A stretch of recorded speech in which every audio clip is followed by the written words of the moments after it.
Today again we have class on foundation our first question is let nine different games are distributed over 5 children PQRST. At least one game to each has to be distributed. Then we have been asked to find the number of way of distribution if there is no restriction. तो सबसे पहले हम क्या करेंगे possible distribution find करेंगे possible distribution क्या क्या क्या हो सकता है तो हमारे पास 9 गेम है इसको हम डिक्रीजिंग ऑर्डर में डिस्ट्रीब्यूट करेंगे जैसा कि आप यहाँ देख रहे हैं डिक्रीजिंग ऑर्डर मैंने मेंशन किया डिक्रीजिंग ऑर्डर ओके तो फर्स्ट 5% में डिस्ट्रीब्यूट करना है जैसे कि आपने देखा है 5 में चिल्ड्रन है 5 PQRST तो पाला को आप क्या कर सकते हैं पाला को आप 5 दे दीजिए तो बाकी सबको 1 1 पाला को 4 तो और सेकंड को 2 बाकी को 1 1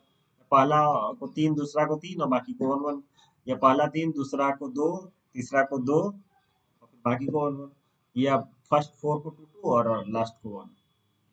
तो ये सारे वे ऑफ डिस्ट्रीब्यूशन होगा इन्हीं तरीके से आप डिस्ट्रीब्यूट करेंगे ओके अब आपके पास इस D1 D2 D3 D4 D5 के कॉरस्पॉन्डिंग नंबर ऑफ वे जो होंगे उसको मैंने N1 N2 N3 N4 और N5 से डिनोट किया यहाँ N1 का वैल्यू जो होगा इस D1 के कॉरस्पॉन्डिंग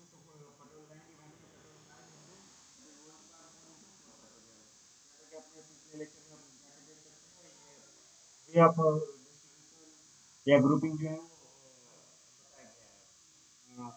इंटरेस्टेड हो तो किसी लेक्चर में जाके ऐसे D2 कॉरस्पॉन्डिंग N2 और D3 कॉरस्पॉन्डिंग N3 D4 के कॉरस्पॉन्डिंग N4 और D5 के कॉरस्पॉन्डिंग N5 होगा ये तो हमने N1 N2 N3 ये क्या किया हमने ग्रुपिंग कर लिया अब ये 5 का ग्रुप है इसको हर एक ग्रुप को अपने आप में 5% PQRS के अमोंग 5 ग्रुप को 5% के अमोंग फैक्टोरियल 5 से क्या कर सकते हैं आप डिस्ट्रीब्यूट कर सकते हैं ये डिस्ट्रीब्यूट रीअरेंज कर सकते हैं तो N1 के कॉरस्पॉन्डिंग 5 फैक्टोरियल 5 एज होंगे N2 के corresponding factorial 5 N3 corresponding factorial 5 N4 के कॉरस्पॉन्डिंग फैक्टोरियल 5 और N5 के कॉरस्पॉन्डिंग फैक्टोरियल 5 तो हम सारे डिस्ट्रीब्यूशन यानी N1 N2 N3 N4 N5 सबको ऐड करके उसे फैक्टोरियल 5 से क्या करेंगे मल्टीप्लाई करेंगे क्योंकि आपके पास 5 ग्रुप है 5 ग्रुप को 5% में इन ग्रुप्स को इन पर्सन में रीअरेंज करने का या परम्यूट करने का जो तरीका होता है फैक्टोरियल तो इसी को हमने यूज किया है okay second question is he telling that object given to p is greater than number of object given to q तो p को जितना ऑब्जेक्ट मिलेगा वो q से ज्यादा मिलेगा तो आप देख सकते हैं ऐसा कब संभव है ऐसा संभव है जब आप p1 में आप कह दीजिए कि ये 5 ऑब्जेक्ट जो है 5 ऑब्जेक्ट वो आप क्या कीजिए p को दे दीजिए तो q को क्या क्या मिलेगा 5 अगर आपने p को दे दिया तो q को ये 4 1 बचा है उसमें से कोई भी एक ले जाए q तो कोई प्रॉब्लम नहीं है तो ये हमने p को क्या किया 5 N1 कॉरस्पॉन्डिंग p को 5 ऑब्जेक्ट दे दिया 5 p को 5 ऑब्जेक्ट देने का तरीका कितना है एक इंटू और बाकी 4 ऑब्जेक्ट को 4% में डिस्ट्रीब्यूट करने का फैक्टोरियल 4 प्लस अब N2 D2 corresponding D2 corresponding number of years of group formation तो जो होगा वो N2 होगा अब इसमें PQ को कैसे डिस्ट्रीब्यूट तो अगर हमने P को 4 दिया तरीका कितना P को 4 देने का एक तरीका तो बाकी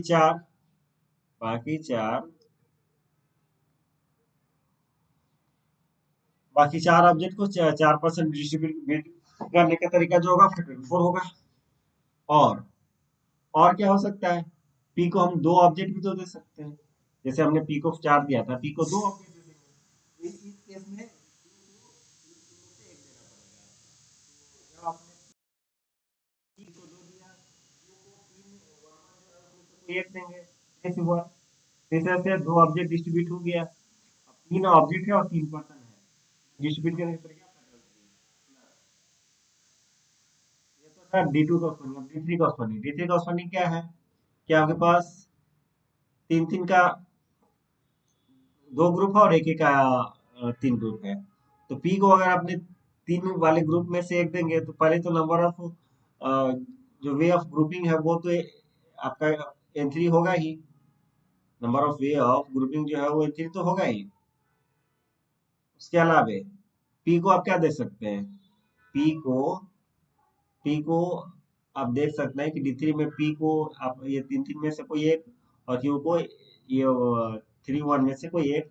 1 वाले ऑब्जेक्ट दे देंगे। पी को आप क्या करेंगे कि आपका 3 3 जो है उसमें से कोई एक ऑब्जेक्ट चुनकर के आप उसे दे देंगे। क्यू को 1 1 1 ये वाला जो ग्रुप है उसमें से कोई एक ऑब्जेक्ट चुन के क्यू को दे देंगे। इससे क्या होगा, पी के पास तीन ग्रुप वाला ऑब्जेक्ट मिलेगा और क्यू को एक वाला मिलेगा। तीन ऑब्जेक्ट वाला ग्रुप और इसको एक ऑब्जेक्ट वाला ग्रुप मिलेगा। तो आप यहाँ देख सकते हैं कि पी के पास नंबर ऑफ ऑब्जेक्ट ज्यादा होगा, क्यू के पास कम होगा। ऐसा करने से क्या होगा कि आप दो ऑब्जेक्ट डिस्ट्रीब्यूट कर दिए जिसमें पी के पास ऑब्जेक्ट नंबर ऑफ ऑब्जेक्ट ज्यादा है और क्यू के पास कम है। अब तीन ऑब्जेक्ट बचे और तीन ग्रुप बचे, तीन पर्सन्स बचे, उन्हें डिस्ट्रीब्यूट करने का तरीका 3 प्लस N4 यानी D4 कॉस्मोनी। D4 का कॉस्मोनी क्या होगा, P को 3, Q को इस दो दो में से एक दे सकते हैं, या P को अगर 2 तो Q को इसमें से दे सकते हैं। तो D4 कॉस्मोनी कि P को अगर आप 3 दिए तो बाकी Q को आप कैसे भी दे दीजिए। P को अगर आपने 3 दिया, Q को इसमें से किसी चार में से किसी भी ऑब्जेक्ट को अगर क्यू में डिस्ट्रीब्यूट करेंगे तो पी के पास क्यू से तो ज्यादा ऑब्जेक्ट होगा ही, तो वही इन्फो कॉस्ट बनेगा। पी को 3 दिया तो बाकी रेस्ट ऑल में आप क्या कहिए, चार ऑब्जेक्ट को 4% प्लस अगर आपने पी को 2 दिया, पी को तो आप अभी क्या दिए थे, दिए थे, पी को अगर आप 2 दिया तो क्यू को इन्हीं 1 में से सेलेक्ट करना पड़ेगा। तो पी को अगर आप 2 देंगे क्या, उसी 1, तो क्यू को 1 1 1 वाले जो ऑब्जेक्ट है उसमें से एक सेलेक्ट करेंगे 2C1। जैसे क्या होगा, पी को 2 और क्यू को 1 वाला मिल गया, तो अब कितना बचा, तीन ऑब्जेक्ट बचा और 3% बचा, फिर उसी तरीके से आप अरेंज कर लेंगे। प्लस D5 कॉस बनेंगे। अब कह रहा है पी को ज्यादा और क्यू को कम, यानी अगर ये ऑब्जेक्ट आप क्यू को दे दे, क्यू को देने का तरीका, क्यू को आप एक दे दीजिए। क्यू को एक देने के बाद क्या होगा कि पी को बाकी चार को चार तरीके से फोर तरीके से आप रीअरेंज करेंगे, उसमें पी के पास ओबियसली क्या आएंगे, पी के पास आप देखेंगे कि पी के पास दो ऑब्जेक्ट आएंगे। तो आप देख सकते हैं पी के पास दो ऑब्जेक्ट आएंगे, तो यहाँ ऑब्वियसली पी के पास जो है कि क्यू के पास जो ऑब्जेक्ट है उससे क्या है अधिक ऑब्जेक्ट। तो ये सारे तरीके इन सबको आप ऐड कर लेंगे, आपका required answer. Next question is telling that P and Q get different number of object. P को क्यू से डिफरेंट ऑब्जेक्ट मिले, यानी पी को या क्यू से ज्यादा मिले या क्यू को पी से ज्यादा मिले। पी को क्यू से ज्यादा मिले उसका आप आंसर आप पहले देख चुके हैं, क्या है A2 है, यानी सेकेंड पार्ट का आंसर। अब बाई सिमेट्री अगर पी को तो फिक्स है नहीं, आर्बिट्री है। जितना जितने तरीके से पी को क्यू से ज्यादा ऑब्जेक्ट मिलेगा उतने ही तरीके से क्यू को पी से ज्यादा ऑब्जेक्ट मिलेंगे। तो इसका आंसर अगर A2 है तो इसका आंसर भी क्या आएगा, A2 ही आएगा। A2 टू टाइम्स यानी ट्वाइस है 2, यानी 2 इंटू आंसर ऑफ, ये आपका रिक्वायर्ड आंसर होगा।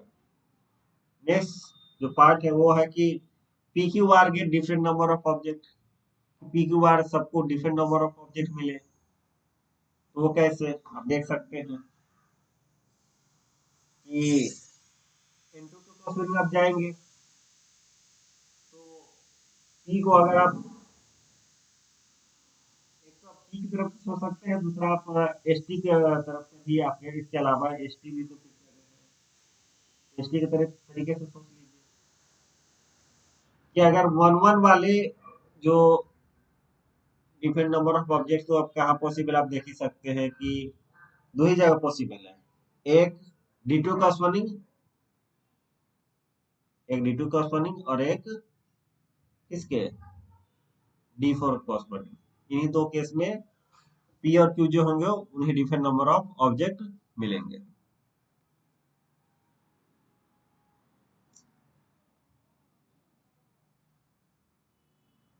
तो अब डी टू कॉस्पॉन्डिंग देखेंगे तो डी टू कॉस्पॉन्डिंग जो पी के पास ऑब्जेक्ट मिलेगा वो क्या होगा, इन टू होगा।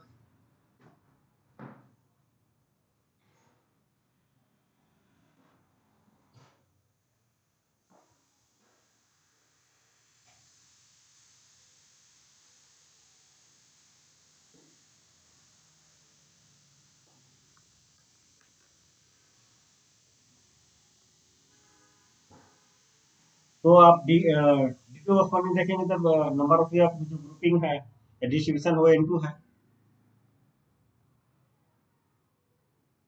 ठीक है, तो आप देख सकते हैं कि क्यू को डिस्ट्रीब्यूट करना है तो क्यू को कितने तरीके से डिस्ट्रीब्यूट करेंगे। तो इसके लिए आप देख सकते हैं कि पी इनटू कॉस्पॉन्डिंग आप जाए तो डी टू में जाए। अब इनका क्या कहना है कि एबी से ये डिफरेंट नंबर ऑफ ऑब्जेक्ट, यानी यानी आप क्या कि डी टू कॉस्पॉन्डिंग बात करें ना, ये तीन वन है, थ्री है, इसमें से आप कोई भी दो वन वाले जो ऑब्जेक्ट है उन्हें सिलेक्ट करके आप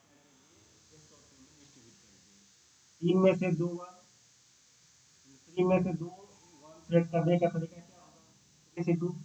और उन्हें एस टी में डिस्ट्रीब्यूट करेंगे तो क्या होगा इनटू। अब आपके पास तीन ऑब्जेक्ट बचे और तीन पर्सन है पी क्यू आर, उन्हें डिस्ट्रीब्यूट करने का तरीका क्या, थ्री ऑब्जेक्ट को थ्री पर्सन में डिस्ट्रीब्यूट करने का तरीका होगा पी क्यू आर। और इससे होगा क्या कि इससे ये होगा कि आपके पास पी के पास एक चार वाला ग्रुप, क्यू के पास दो वाला, और तीन में से दो वन तो आप एस और टी में डिस्ट्रीब्यूट कर चुके हैं, एक वन ग्रुप वाला और वन ऑब्जेक्ट वाला ग्रुप बचा हुआ है, ये भी बचा हुआ है। तो एक चार, एक दो और एक एक, ये डिफरेंट नंबर ऑफ ऑब्जेक्ट है जिन्हें आप पी क्यू आर के बीच डिस्ट्रीब्यूट करेंगे और तरीका होगा फॉर रियल। ओके, ये तो था आपका डी टू कॉस्पॉन्डिंग। ऐसे आपके ऐसे आप डी फोर के कॉस्पॉन्डिंग आप अगर डिस्ट्रीब्यूट करना चाहते हैं तो क्या होगा कि डी फोर कॉस्पॉन्डिंग भी आप P Q R different number of object gain कर सकते हैं। कैसे, आप देख सकते हैं कि D four corresponding number of भी आप जो डिस्ट्रीब्यूशन है वो क्या है, एन फोर है इनटू एस को आप क्या कीजिए कि दो एस को आपके पास देख सकते हैं यहाँ से एस को दो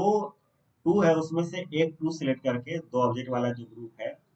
उसमें से दो में से एक चूज करके एस को दे दीजिए, और इस दो टू वन में से एक वन चूज करके वन ऑब्जेक्ट वाला चूज करके टी को दे दीजिए। दो ऑब्जेक्ट में से एक ऑब्जेक्ट चूज करके एस को देना, टू सी वन इंटू दो वन वाले में से एक ऑब्जेक्ट को चूज करके टी को देना टू सी वन इंटू, अभी दो ग्रुप है एस वन और एस टू, जी वन और जी टू डिस्ट्रीब्यूट करने का टू इंटू। इससे क्या हुआ कि इससे हुआ ये कि दो टू ऑब्जेक्ट वाला ग्रुप था उसमें से एक हमने इसको दिया, इसे ये दो वन ऑब्जेक्ट वाला ग्रुप था उसमें से एक टी को दिया, तो एक वन वाला, एक टू वाला और एक थ्री वाला ऑब्जेक्ट वाला ग्रुप बचा हुआ है, और हमें इन्हें पी क्यू आर तीन ग्रुप बचा हुआ है और तीन पर्सन है पी क्यू आर जिसमें डिस्ट्रीब्यूट कर रहे हैं। ऐसा कितना तरीका होगा, फैक्टोरियल थ्री, जो कि यहाँ नीचे मेंशन किया गया है कि थ्री ऑब्जेक्ट को थ्री पर्सन में डिस्ट्रीब्यूट कर देते हैं, क्या फैक्टोरियल थ्री। ये आपका रिक्वायर्ड आंसर होगा। इसमें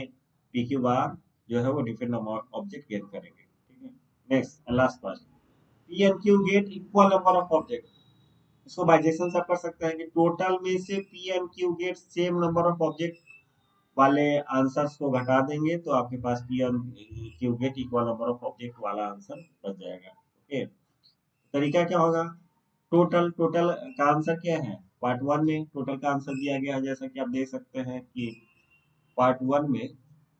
नो रिस्ट्रिक्शन यानी टोटल आंसर है, ये आपका कहीं ना कहीं टोटल वेज है। इस टोटल में से P and Q get same number of object, और में आप देख सकते हैं कि